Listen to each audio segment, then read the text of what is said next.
Bismillahirrahmanirrahim. Assalamualaikum warahmatullahi wabarakatuh. Innal hamdalillah nahmaduhu wa nasta'inuhu wa nastaghfiruh wa na'udzu bihi min shururi anfusina wa min sayyiati a'malina. May yahdihillahu fala mudilla lahu wa may yudlil fala hadiya lahu. Wa asyhadu an la ilaha illallah wahdahu la syarika lahu wa asyhadu anna Muhammadan abduhu wa rasuluh. Allahumma shalli wa sallim wa barik ala habibina wa nabiyyina Muhammadin sallallahu alaihi wasallam wa ala alihi wa ashabihi wa man tabi'ahum bi ihsanin ila yaumiddin. Allahumma 'allimna ma yanfa'una wanfa'na bima 'allamtana wa zidna ilma wa arinal haqqa haqqa warzuqna ittiba'ah wa arinal batila batila warzuqna ijtinabah wa ba'd. Jamaah rahimakumullah, alhamdulillah, pertama kita panjatkan syukur kita kepada Allah Subhanahu wa taala atas segala nikmat yang Allah berikan kepada kita, terkhusus di pagi hari ini kita masih diberikan nikmat iman sehingga aktivitas kewajiban kita sebagai seorang muslim, sebagai seorang mukmin telah kita laksanakan, yaitu salat subuh secara berjamaah. Kemudian salawat beri dengan salam tak lupa kita junjungan kepada Nabi kita Muhammad sallallahu alaihi wasallam beserta sahabat beliau dan orang-orang yang istiqomah menjalankan sunnah-sunnah beliau. Baik, jamaah rahimakumullah, kita teruskan kembali. Kita masih membahas tentang peristiwa hisab, di mana ada beberapa poin yang sudah kita bahas dalam peristiwa hisab tersebut. Terakhir kita sudah membahas tentang bagaimana cara perhitungan pahala dan dosa. Dan cara perhitungan pahala dan dosa di sini dalilnya adalah merujuk kepada surat Al-An'am ayat 160. Allah Subhanahu wa taala berfirman, "Man jaa'a bil hasanati falahu asyru amsalha wa man jaa'a bis sayyi'ati fala yujza illa mithlaha wa hum la yudlamun." Yang artinya adalah barang siapa yang berbuat kebaikan maka dia akan mendapat balasan 10 kali lipat amalnya. Jadi minimal kebaikan yang kita lakukan, yang kita kerjakan, maka balasannya adalah 10 kali lipat amal yang kita kerjakan tersebut. Kalau hitungan kita, misal kita baru saja selesai melaksanakan sholat subuh, berarti perhitungan balasannya adalah kita seperti 10 kali sholat subuh pada pagi hari ini. Berbeda dengan keburukan, wa man jaa bisayyiati fala yujza illa mithlaha. Dan barang siapa yang berbuat kejahatan maka dibalas seimbang dengan kejahatannya. Jadi tidak dilipat gandakan, tapi seimbang dengan kejahatannya tersebut. Wahum la yudlamun, maka mereka sedikit pun tidak dirugikan atau tidak dizalimi. Jadi tidak ada kezaliman, justru keuntungan bagi siapa saja yang beramal soleh. Itu sudah kita bahas terakhir ya, pembahasan kita dalam pembahasan peristiwa hisab ini. Baik, kita lanjutkan kembali jamaah. Kemudian poin yang berikutnya yang perlu kita ketahui dalam bahasan tentang peristiwa hisab ini adalah sebagian orang ada yang dosanya itu dihitung sebagai kebaikan. Jadi dosanya itu dihitung sebagai kebaikan. Nah, ini merupakan rahmat yang Allah Subhanahu wa taala janjikan kepada hamba-hambanya yang beriman. Karena ternyata ada sebagian dosa yang dilakukan hamba di dunia, namun ternyata dosa-dosanya tersebut Allah Subhanahu wa taala jadikan kebaikan. Ini kembali kepada masyiatullah, yaitu kehendak Allah Subhanahu wa taala. Namun pembahasan ini bukan berarti kemudian kita meremehkan dosa. Ya, terima kasih Pak. Justru malah membuat kita semakin semangat dalam ketaatan kepada Allah Subhanahu wa taala. Karena dosa yang Allah jadikan kebaikan itu sebabnya karena hamba tersebut bertaubat kepada Allah Subhanahu wa taala. Yang tadinya itu bagian daripada dosa, maka Allah Subhanahu wa taala jadikan dosa itu sebagai kebaikan. Disebabkan karena apa? Disebabkan karena taubatnya dari perbuatan dosa tersebut. Hal ini dijelaskan di dalam Al-Quran surat Az-Zumar ayat yang ke-70, di mana Allah Subhanahu wa taala berfirman, illa man taba wa amana wa amila salihah. Kecuali orang-orang yang bertaubat dan beriman serta mau beramal saleh. Maka faulaika yubaddilullahu sayyiatihim hasanat. Maka Allah Subhanahu wa taala akan ganti keburukan dan kejahatan mereka itu dengan kebaikan. Wa kana ghafurur rahima, wa kana Allahu ghafurur rahima, dan Allah Maha Pengampun lagi Maha Penyayang. Jadi dosa yang kita perbuat, dosa yang kita kerjakan dan kita lakukan, maka jika kita bertaubat kepada Allah, kemudian kita kembali beriman kepada Allah dan kita tutupi dosa tersebut dengan amal soleh, maka Allah Subhanahu wa taala akan mengganti, akan merubah perbuatan buruknya tersebut, dosanya tersebut menjadi kebaikan. Seperti itu ya. Baik, nah di sini ada keterangan di dalam sebuah hadis yang diriwayatkan oleh Imam Muslim, di mana dalam keterangan ini ketika Allah Subhanahu wa taala sedang menyidang atau menghisap seseorang, maka Allah Subhanahu wa taala berkata kepada malaikatnya, a'ridu alaihi sighara dhunubi.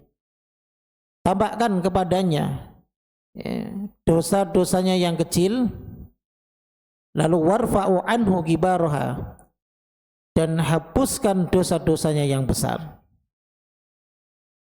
Jadi dalam peristiwa hisab ini ada hamba yang Allah Subhanahu wa taala tampakkan dosa-dosa kecilnya saja. Jadi Allah Subhanahu wa taala justru ampuni dosa-dosa besarnya. Maka pada saat itu fatu'radu alaihi sigharu dhunubihi. Saat itu Allah Subhanahu wa taala menampakkan dosa-dosa kecilnya. Fayuqalu, kemudian dikatakan kepada hamba Allah tersebut, amilta yauma kada wa kada kada wa kada. Kamu dulu telah melakukan perbuatan ini pada waktu ini, pada jam ini, pada hari ini, dan tahun ini. Dijelaskan dengan detail oleh Allah Subhanahu wa taala. Wa amilta yauma kada wa kada wa kada, terus ya. Dan kamu juga melakukan perbuatan ini pada hari ini, di bulan ini, di tahun ini, di jam ini, tempatnya pun dijelaskan oleh Allah Subhanahu wa taala. Maka fayaqulu, hamba tersebut menjawab na'am, iya.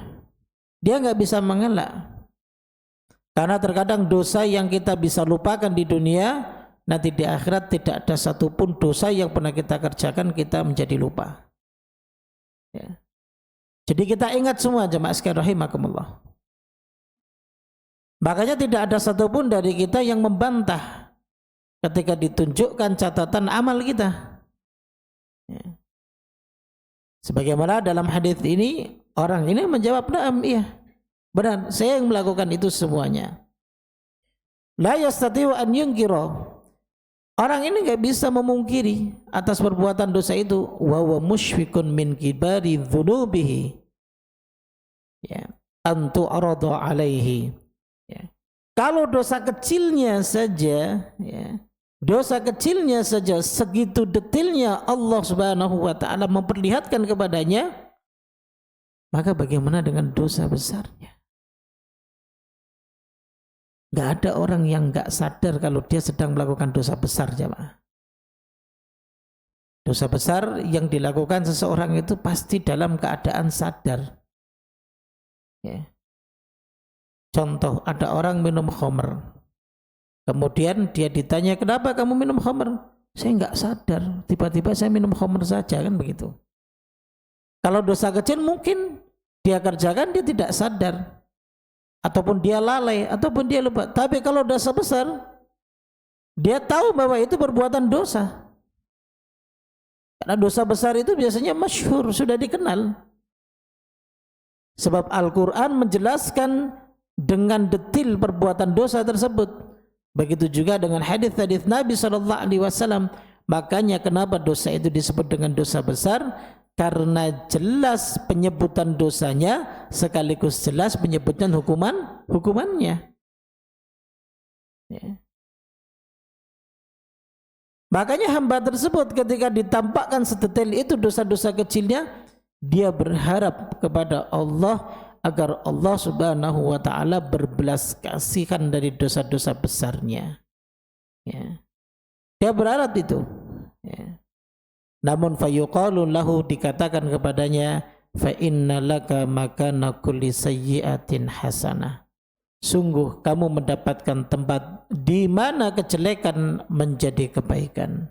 Fayaqulu, orang itu mengatakan, Rabb, qad amiltu asya'a la alaha hahuna. Ya Allah, wahai Rabb, sungguh aku telah melakukan suatu dosa yang mana aku tidak melihatnya dalam catatan amal di sini, yaitu dosa-dosa besar. Dan Allah Subhanahu wa taala ternyata telah mengampuni dosa-dosa besar tersebut. Subhanallah. Jadi ini jamaah sekalian rahimakumullah, nanti akan ada peristiwa demikian di yaumul hisab.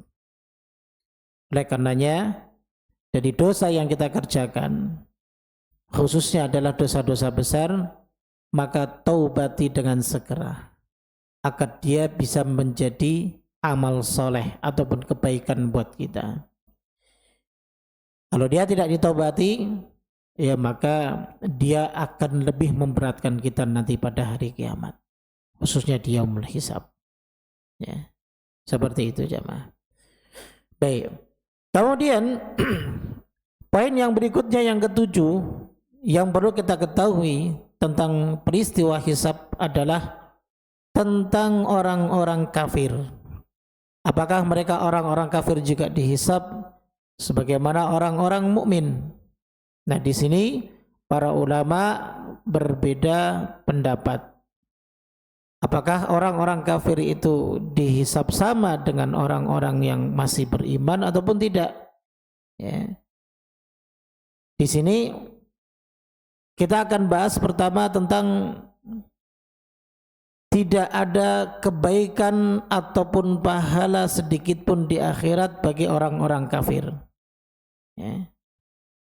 Jadi kita harus meyakini itu terlebih dahulu. Semua kebaikan yang dilakukan oleh orang-orang yang tidak dilandaskan dengan keimanan, maka kebaikan tersebut kelak akan sirna pada hari kiamat. Jadi tidak ada yang dihitung kebaikan sedikit pun dari yang dilakukan oleh orang-orang kafir. Makanya dalam akidah kita, dalam keyakinan kita, agama itu tidak sama. Meskipun contoh di Indonesia ini ada 5 atau 6 agama yang dilegalkan di dalam pemerintah kita, yang diakui dalam pemerintah kita. Akan tetapi bukan berarti ya, kita sebagai orang yang beriman itu mengimani bahwa semua agama itu sama. Kalau individunya berlaku baik, maka akan dibalas kebaikan pula oleh Allah Subhanahu wa taala. Nah, itu bisa jadi, tapi di dunia, bukan di akhirat. Ya. Tapi kalau di akhirat, kebaikan yang dikerjakan oleh orang-orang kafir, maka tidak dibalas oleh Allah kebaikan sedikit pun di sana. Hal ini dasarnya adalah surat Az-Zumar ayat yang ke-65 jamaah. Di di mana Allah Subhanahu wa taala berfirman, "Wa laqad uhiya ilaika wa ilal ladzina min qablika la in asyrakta la yahbatanna 'amaluka wa la takunanna minal khasirin." Yang artinya adalah, dan sungguh telah diwahyukan kepadamu dan kepada nabi-nabi sebelummu. Ini Allah Subhanahu wa taala berfirman kepada Rasulullah sallallahu alaihi wasallam, "La in asyrakta," jika kamu menyekutukan Allah, maka la yahbatanna 'amaluka, semua amalan-amalanmu itu akan dihapus oleh Allah. Wala takunanna minal khasirin, dan kamu sungguh termasuk orang-orang yang merugi. Jadi sebesar apapun kebaikan yang dilakukan oleh mereka, orang-orang yang tidak ada dasar imannya kepada Allah, sebanyak apapun harta yang mereka sumbangkan, mereka berikan kepada orang-orang yang membutuhkan, tapi dasarnya bukan iman karena Allah Subhanahu wa taala, maka semua kebaikan tersebut akan sirna kelak pada hari kiamat. Ya. Maka kita bersyukur kepada Allah Subhanahu wa taala sebagai hamba yang beriman.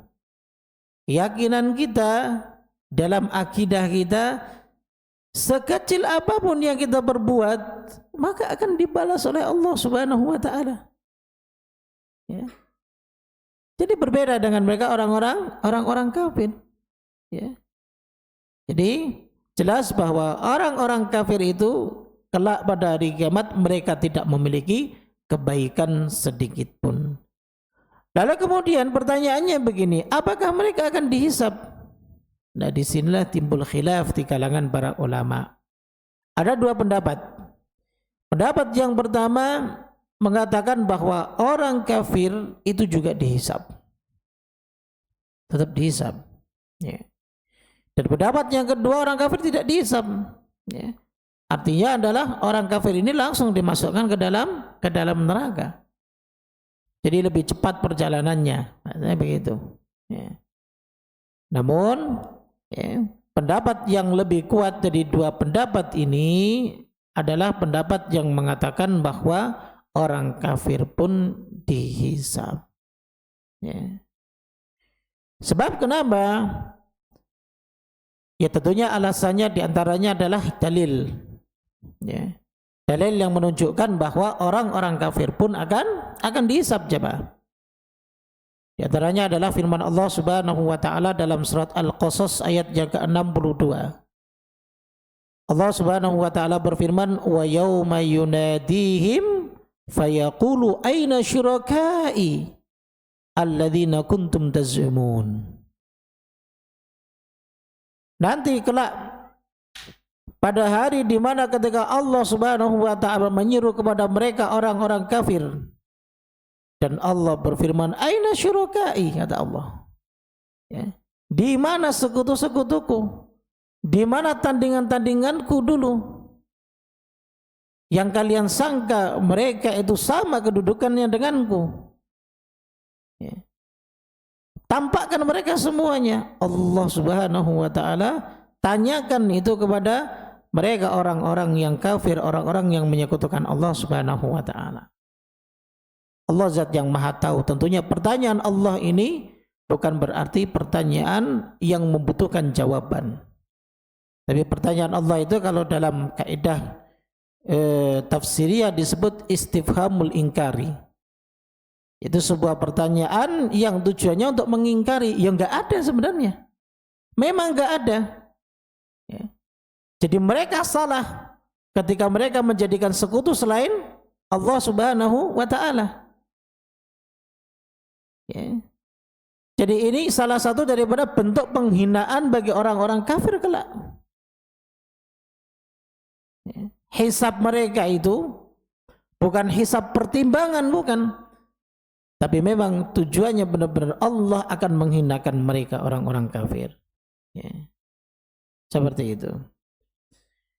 Kemudian juga di dalam ayat yang lain jemaah, di ayat yang ke-65 masih dalam surat Al-Qasas, Di sini juga Allah Subhanahu wa taala berfirman, wa yauma yunadihim fayaqulu madza ajabtumul mursalin. Pada hari di mana Allah menyeru kepada mereka, Allah tanyakan lagi kepada mereka, madza ajabtumul mursalin. Apa jawaban kalian itu terhadap para rasul yang kami utus kepada kalian? Ya. Jadi ini menandakan bahwa orang kafir pun ditanya oleh Allah Subhanahu wa taala. Ya. Maka ini berada di peristiwa hisab. Ya, seperti itu. Makanya dari peristiwa hisab ini bagi orang-orang kafir tentu ada hikmahnya. Ya, sebagaimana yang disebutkan oleh para ulama, ya diantaranya adalah Allah tetap menegakkan hujah di antara mereka. Ini menunjukkan tidak adanya kezaliman yang Allah lakukan kepada semua hamba-hambanya, jemaah. Ya, meskipun mereka orang-orang kafir, tetap akan melewati peristiwa tersebut. Ya. Allah adil, ya. Allah tidak langsung mengadab. Ya. Jadi seakan seperti ini jemaah, seakan bahwa ada alasannya kenapa orang-orang kafir itu dimasukkan ke dalam neraka. Meskipun saat itu orang kafir itu tahu bahwa perbuatannya nanti berakhirnya adalah dimasukkan ke dalam neraka. Ya. Tapi Allah Subhanahu wa taala di situ memberikan alasan, kan dulu sudah didatangkan Rasul kepada kalian. Dan benar toh, apa yang disampaikan kepada Rasul kepada kalian itu ternyata pada hari ini kelak di hari perhitungan semua pun akan terjadi. Jadi bukan janji palsu sebagaimana janjinya syaitan. Kalau dalam surat Ibrahim itu kalau nggak salah ayat yang ke-21, innallaha wa'adakum wa'dal haq wa wa'adtukum fa akhlaftumuni. Fa akhlaftukum wa wa'adtukum fa akhlaftukum. Allah sudah memberikan janji kepada kalian dengan janji yang benar. Dan aku menjanjikan kalian, tapi aku menyelisih janji itu. Ya. Jadi bisikan-bisikan syaitan yang mengajak kita untuk mengingkari perintah Allah, untuk menjauhi perintah Allah, untuk tidak melaksanakan perintah Allah, maka ini janji palsu. Allah sudah terangkan dalam Al-Quran, jamaah. Ya, maka jangan gampang dibisiki oleh syaitan. Jelas bisikan syaitan, kalau kita mau pertimbangkan dengan agama, pasti menyelisih syariat. Pasti. Ya. Maka kita harus jauhi. Karena jelas syaitan itu musuh manusia yang nyata. Inna syaitana kana lil insani aduwam mubina. Syaitan itu bagi manusia merupakan musuh yang jelas, musuh yang nyata. Jadi jangan ikuti, kalau kita ikuti ya sudah. Berarti kita kejebak dengan janji palsunya syaitan. Nah, disitulah tujuannya untuk menegakkan hujah kepada mereka, bahwa mereka itu diadab disebabkan karena mereka ternyata mengingkari semua yang Allah Subhanahu wa taala dulu di dunia sudah dijelaskan kepada para rasul-rasulnya untuk mereka. Itu yang pertama. Baik. Yang kedua, hikmahnya untuk menghinakan mereka. Tadi sudah kita sebut sedikit, ya. Tujuannya untuk menghinakan mereka. Hal ini seperti dalam firman Allah Subhanahu wa taala di surat Al-An'am ayat yang ke-30. Allah berfirman, "Walau tara idh wuqifu 'ala rabbihim qala alaysa hadza bil haqq." Dan seandainya engkau ya Muhammad melihat ketika mereka dihadapkan kepada Tuhannya, tentulah engkau akan melihat peristiwa yang sangat mengharukan. Kenapa? Di saat itu Allah Subhanahu wa taala berkata kepada mereka manusia-manusia ini, "Alaysa hadza bil haqq." Benar enggak nih? Dulu yang disampaikan kepada Rasul yang diutus kepadamu, benar enggak nih? Peristiwa ini akan terjadi. Benar enggak peristiwa ini terjadi? Alaysa hadzal haqq? Qalu bala wa rabbina. Mereka menjawab, sungguh benar. Demi Tuhan kami. Ya.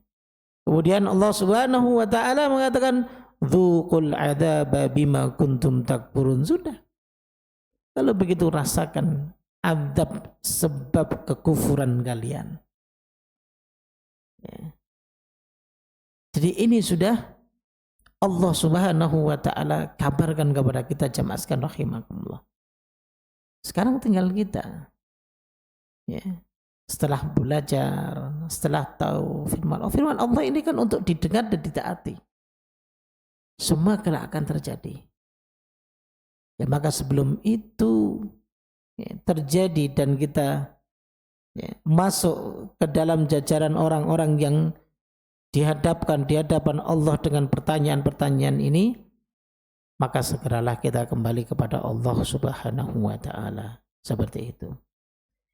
Baik, kemudian hikmah yang ketiga adalah bahwa kita tahu kekufuran orang-orang kafir itu kan bertingkat-tingkat. Dan di antara hikmah dari hisab Allah itu kepada orang-orang kafir adalah orang-orang kafir ini nanti mereka akan dikumpulkan di tingkatan neraka yang berbeda-beda sesuai dengan apa? Sesuai dengan tingkatan kekufuran mereka. Ya. Nah, dalilnya adalah tentunya di antaranya adalah ketika Nabi SAW memintakan syafaat, ingin memberikan syafaat kepada pamannya Abu Thalib, tapi ditolak oleh Allah Subhanahu wa taala.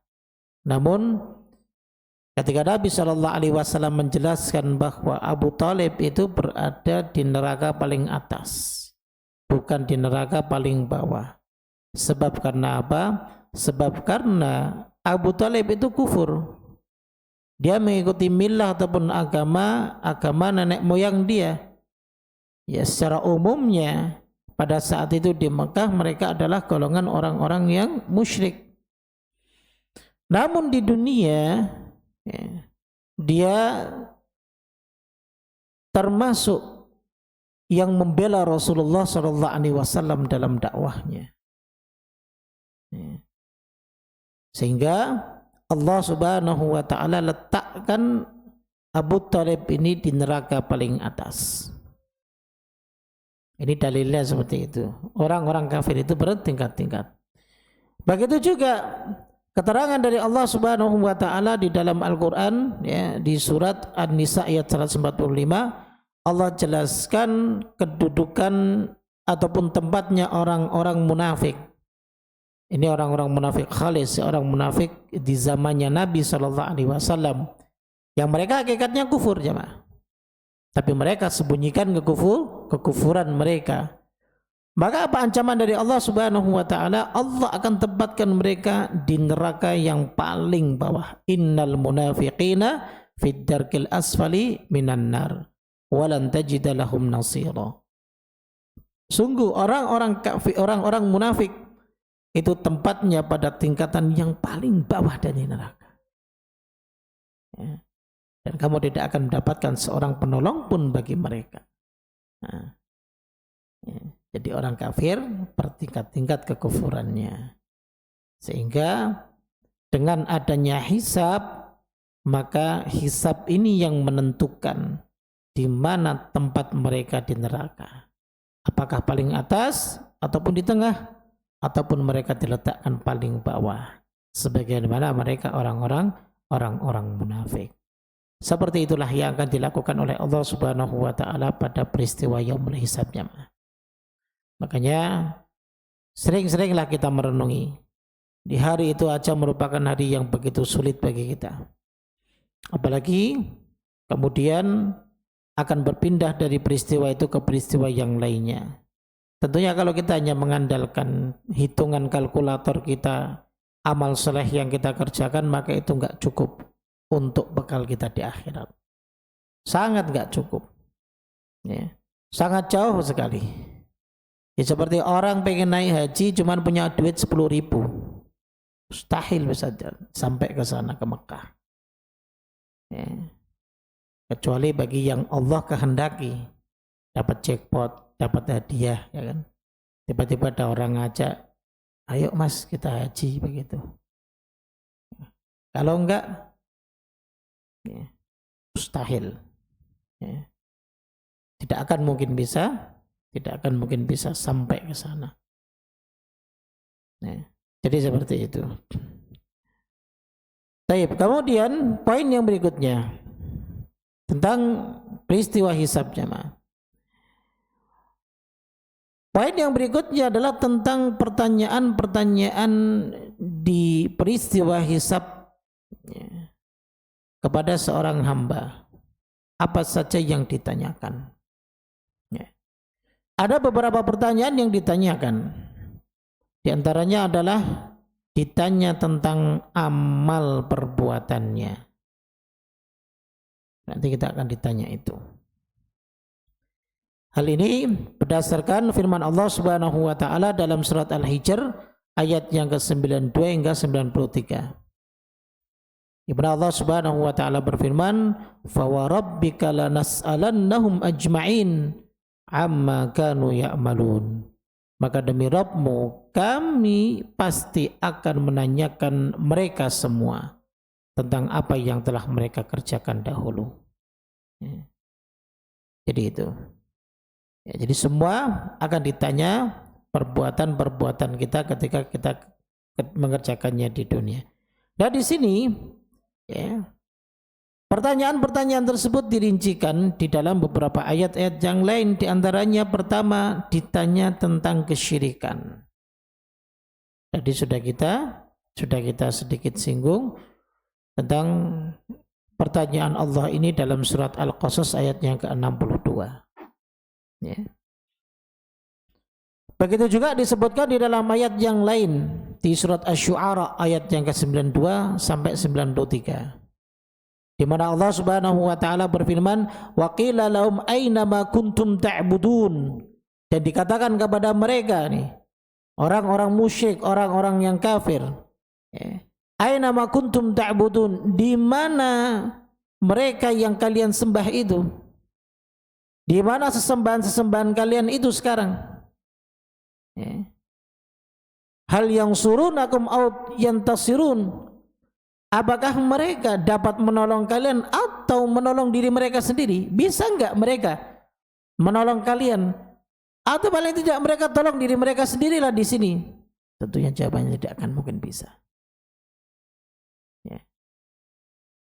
Terbantahkanlah perbuatan-perbuatan mereka dengan ayat-ayat ini jamaah sekalian rahimakumullah.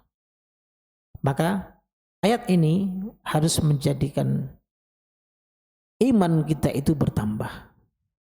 Keyakinan itu kuat. Bahwa apa yang sekarang kita jalani, apa yang sekarang kita misal pelajari, yang sekarang imani, ini untuk membantah bagi mereka-mereka yang tidak beriman kepada Allah, yang suka menyekutukan Allah Subhanahu wa taala seperti itu. Baik, kemudian yang kedua yang ditanya adalah nanti tentang janji. Ya. Baik itu janjinya dengan Allah atau kepada sama manusia. Maka ia pasti akan ditanya oleh Allah Subhanahu wa taala tentang janjinya tersebut. Ya. Maka hati-hati jamaah kalau kita buat janji. Semua akan ditanya oleh Allah Subhanahu wa taala. Ya. Kalau janji kepada Allah kan berarti janji ibadah, ya kan? Kalau dia sudah mengikrarkan seorang mukmin, maka janji dia adalah beribadah kepada Allah Subhanahu wa taala. Kalau janjinya tentang sesuatu kepada sesama, ya dia nanti akan ditanyakan, nanti ada kisos. Akan ada perhitungan antara manusia satu dengan manusia yang lain. Ya.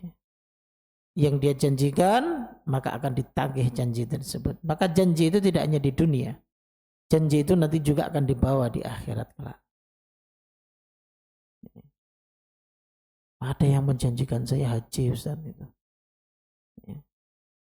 Tanyakan dulu di dunia untuk membantu. Mas, dulu menjanjikan saya haji kan. Sampai dia menyatakan, oh maaf, saya nggak jadi itu. Karena sekarang saya bangkrut misal begitu. Ya sudah, enggak apa-apa. Yang penting selesai di dunia. Atau mungkin ketika kita janjikan sesuatu kepada orang lain, kita sampaikan kepada dia, saya mohon maaf, dulu saya janji seperti ini, tolong dihalalkan. Karena ternyata qadarullah, bisnis saya sekarang udah nggak jalan. Ya. Untuk makan aja sekarang susah. Nah, coba antum ingat-ingat, kita ingat-ingat.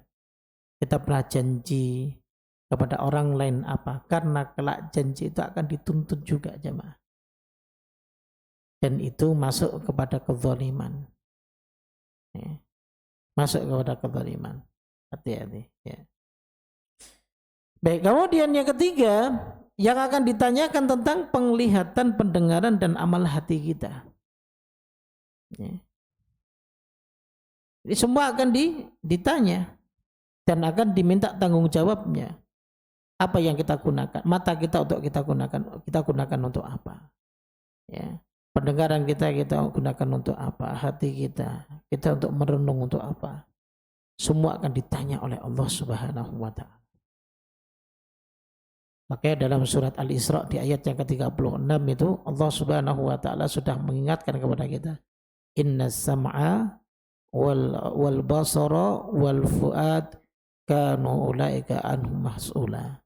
Sesungguhnya pendengaran, kemudian penglihatan dan hati itu semua akan diminta pertanggungjawabannya oleh Allah Subhanahu wa ta'ala. Kita gunakan untuk apa mata kita?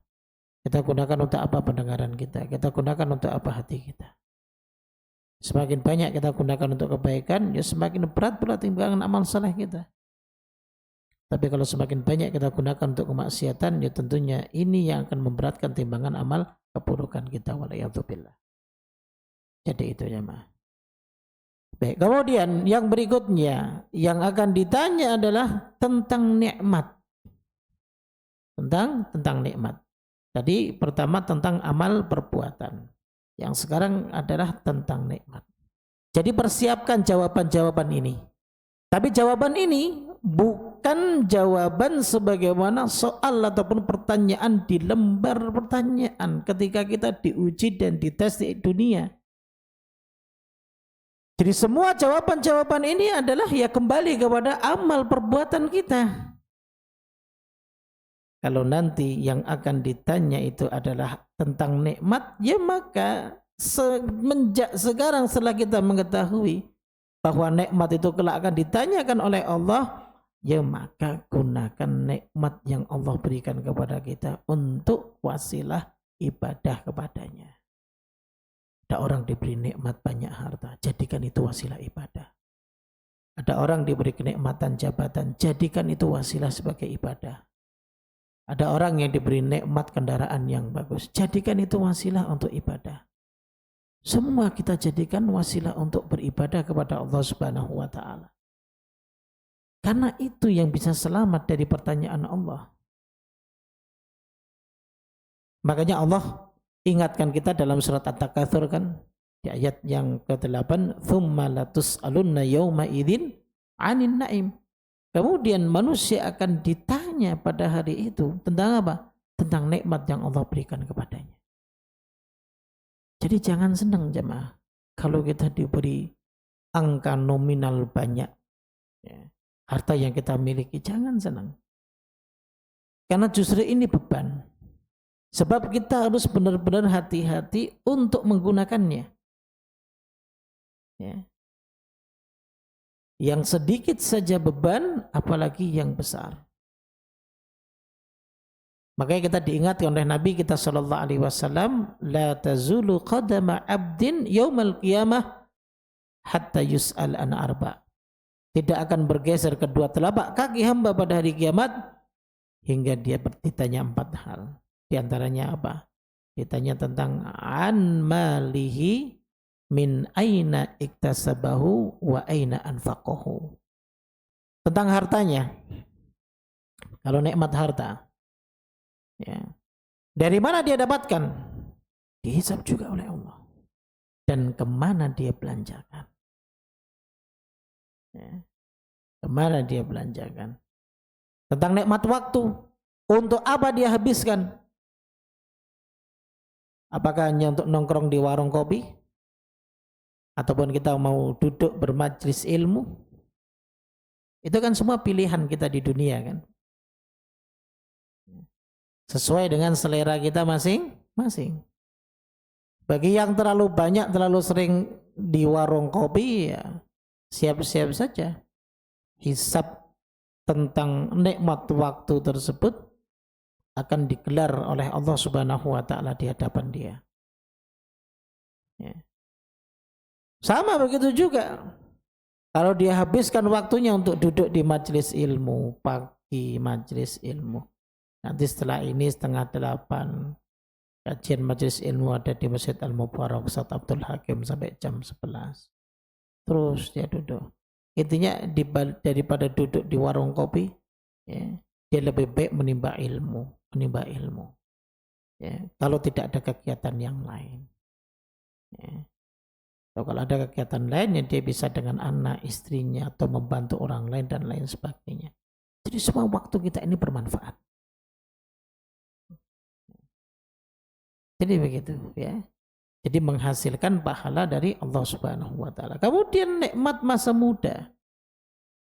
Yang masih muda jangan merasa dirinya masih muda. Karena perjalanan hidupnya itu akan dihisab oleh Allah Subhanahu wa Ta'ala.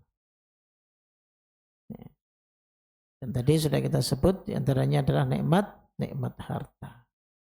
Hati-hati. Semakin kaya maka semakin lama pula kita masuk surga. Tapi semakin kaya potensi surga yang tinggi itu bisa dia raih. Ya tadi kita katakan itu pilihan. Ya. Pilihan kita. Makanya ada sebuah hadis yang Nabi SAW kan pernah bersabda, yadkhulu fuqara'ul mu'minin al-jannata qabla aghniyaihim binisfil yaum. Orang-orang mukmin yang fakir, ya, itu mereka akan masuk surga lebih dulu dari yang kaya. Ya, jaraknya adalah setengah hari. Setengah harinya berapa? Khumsumi'ati am, 500 tahun. Nabi. Ya. Jaraknya 500 tahun, jadi lama sekali hisabnya. Tapi bukan berarti orang-orang yang kaya itu jarak masuk surganya itu lebih lambat dari orang-orang fakir. Kemudian kedudukan surga dia lebih rendah, tidak. Malah ada potensi dia akan meraih surga yang tinggi. Sebab dengan kekayaan mereka. Ya, tentunya mereka gunakan untuk kebaikan. Seperti itu.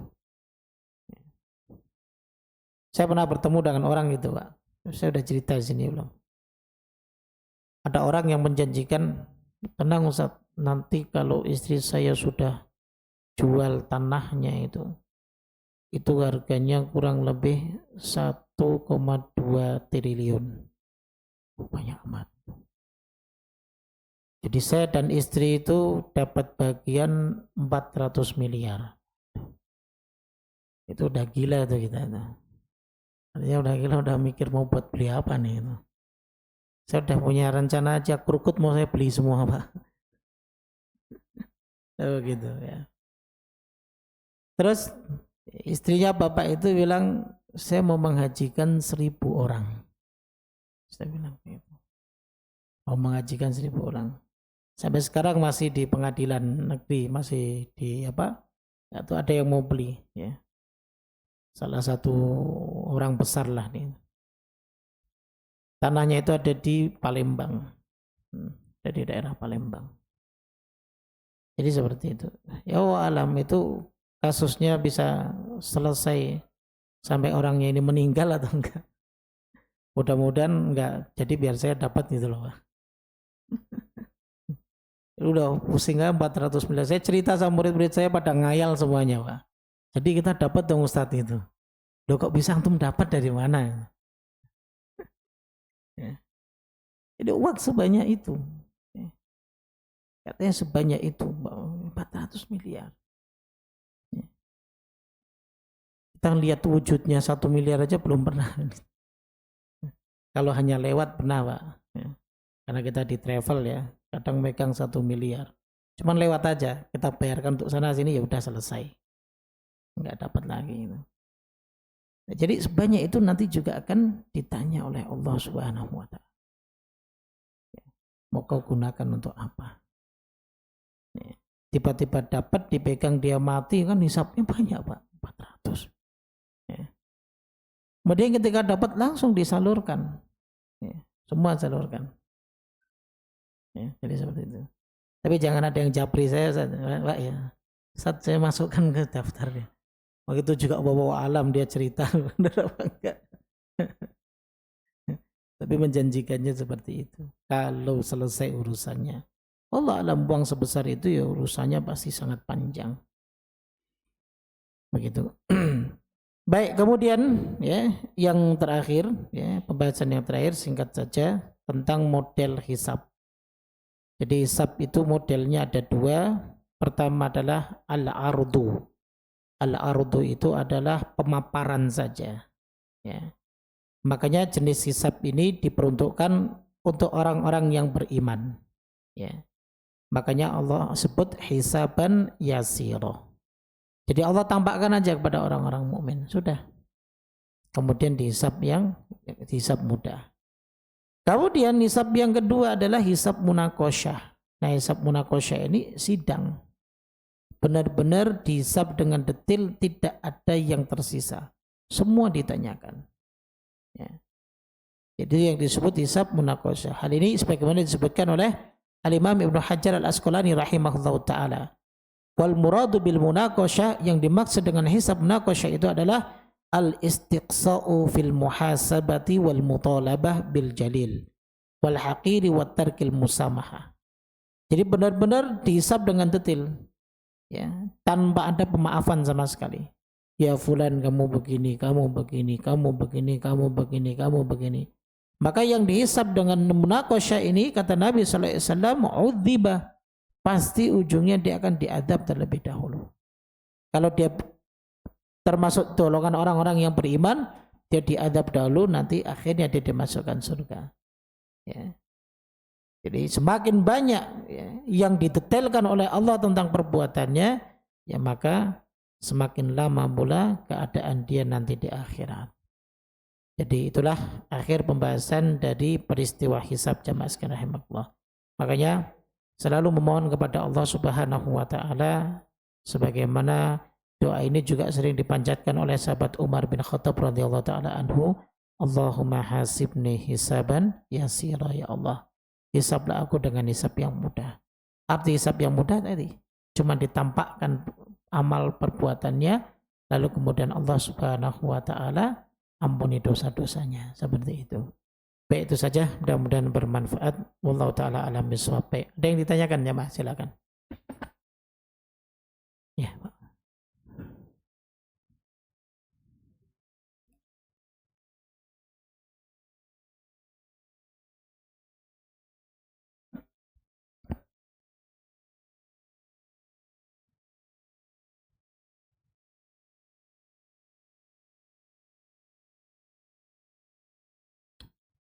Baik.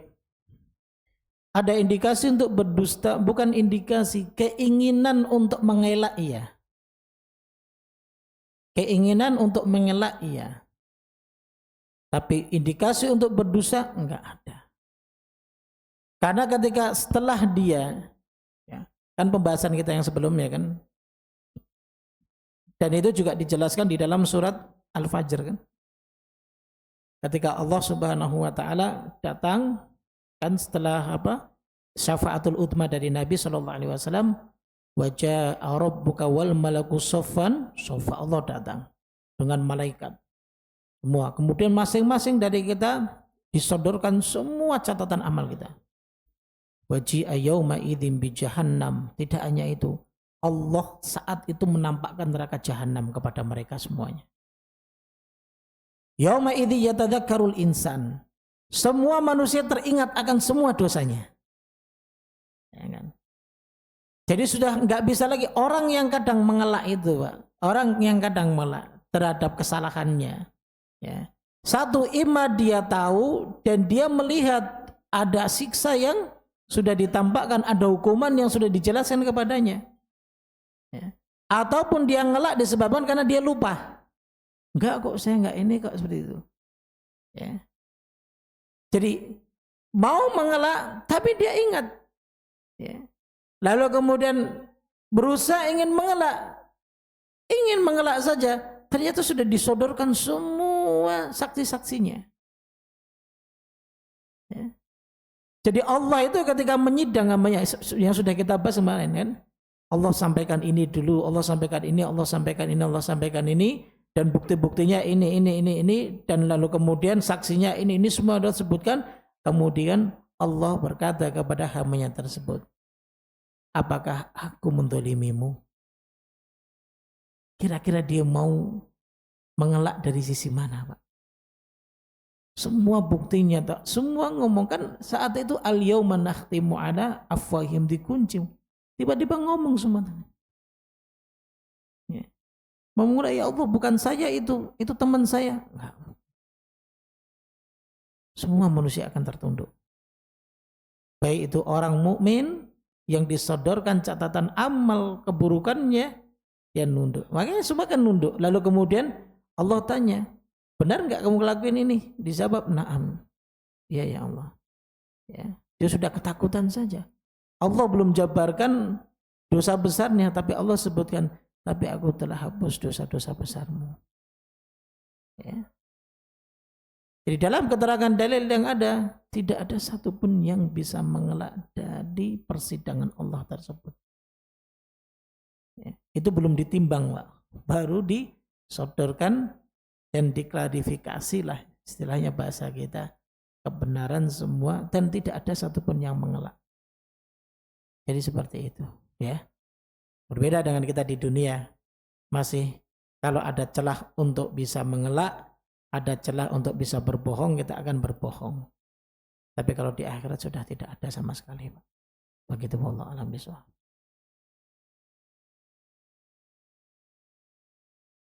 Ada lagi? Iya, Pak, silakan.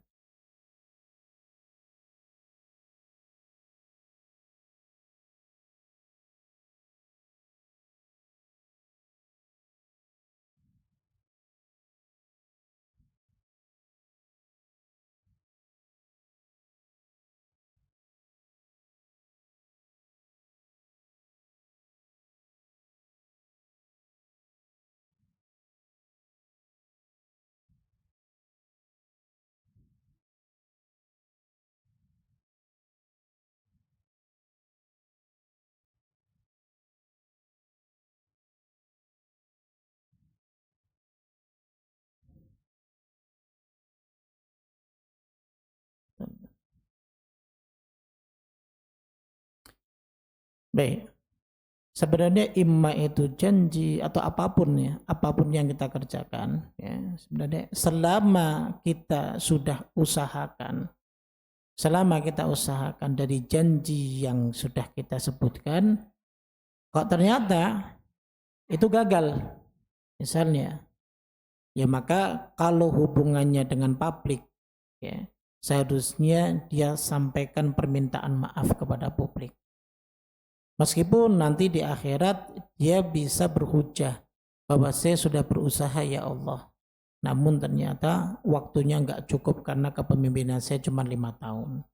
Atau mungkin banyak sekali kendala ternyata baru saya ketahui setelah saya menjabat dan memimpin.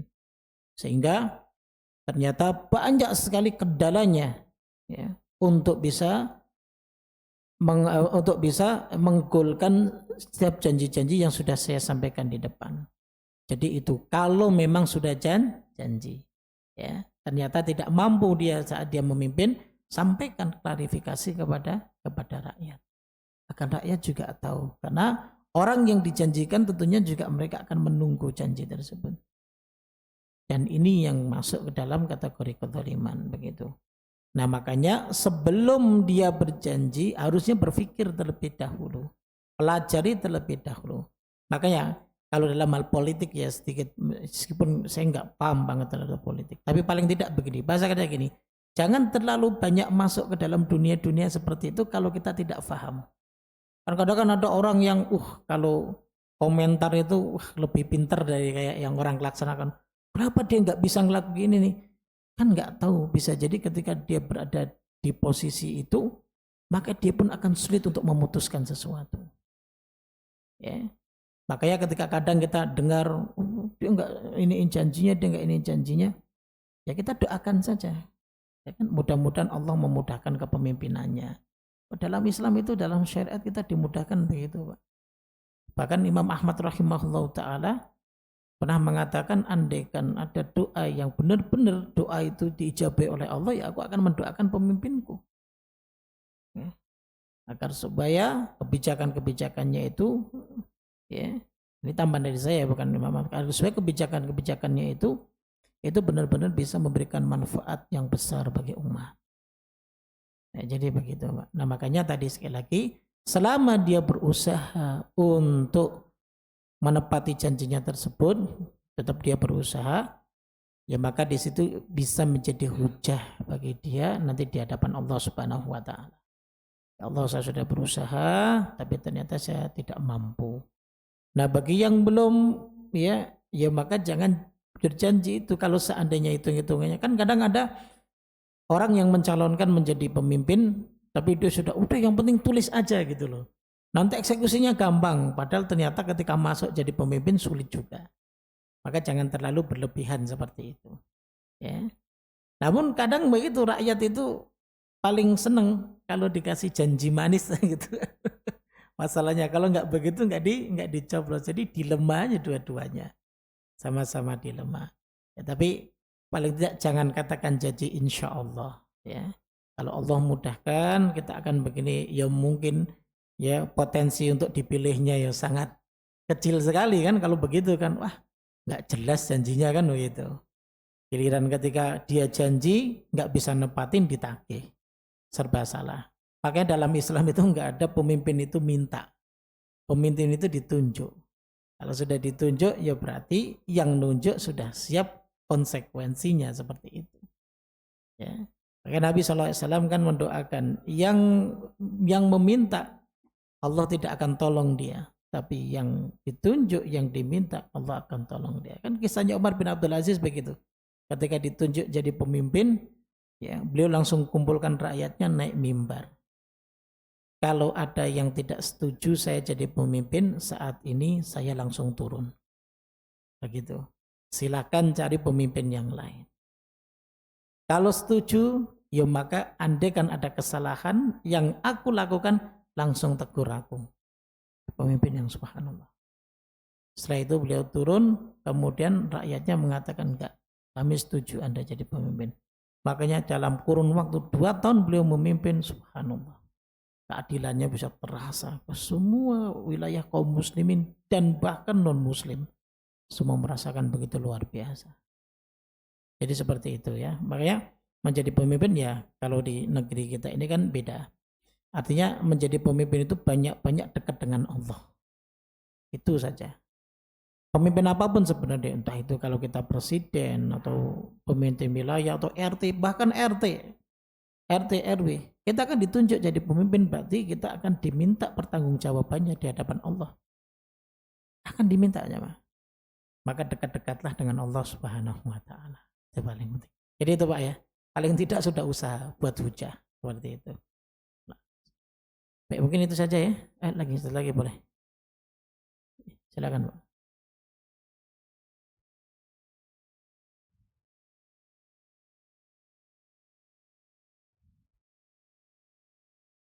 Oh, itu nanti ditimbangan, Pak. Kan seimbang berarti kan ditimbang kan. Nah, itu nanti pembahasan peristiwa Al-Mizan. Ya, hari timbangan. Hari timbangan, baik. Ya kita spill sedikit lah ya. Kalau misalnya sama, misalnya perbuatan baik dan perbuatan dosanya misalnya sama, ya tinggal apakah ada perbuatan dosanya itu dulu yang pernah dia taubati dan lain sebagainya yang bisa memberatkan perbuatan baiknya begitu. Tapi tetap ketika ada dosa yang belum terselesaikan, ya maka sekecil apapun itu dosa, meskipun amal baiknya timbangannya lebih berat, tetap dia dimasukkan ke dalam neraka terlebih dahulu, Pak. Jadi begitu. Ya, kalau bahasa kita sekarang ya, ini bukan istiza ya, istilahnya alumni neraka lah itu. Alumni neraka masuk ke surga. Dari neraka dimasukkan ke dalam surga. gitu. Tapi jangan meremehkan, yang penting nanti surga akhirnya. Belum merasakan nerakanya, ya. Makanya ngeri sekali, Pak. Ya, jangan gitu. Ya. Kemarin ada status dari salah seorang ustadz. Ini ustadz yang saya kenal ya, ini ustadznya ustadz suka kalau bahasa kita ngebanyol lah, bercanda begitu loh. Ada tulisan gini, kalau ada orang yang divonis hukuman di mana, di pemerintah itu, di pengadilan itu, divonis 6 tahun penjara atau denda 1 miliar gitu. Kemudian dia bikin ini status, gimana kalau masuk penjara dengan sukarela 6 bulan ya, 6 bulan lalu keluar dapat uang 1 miliar gitu. Jadi kan orang yang mau dipenjara kan 6 bulan, atau kalau nggak mau dipenjara denda 1 miliar. Ya sudah, masuk penjara aja 6 bulan biar dapat uang 1 miliar gitu. Penjara begitu. Lo belum tahu penjara itu bagaimana, nanti dia masuk penjara dia nangis-nangis di penjara. Ya, makannya cadong dan lain sebagainya kalau ada teman gitu. Ya, jangan sampai seperti itu. Ya.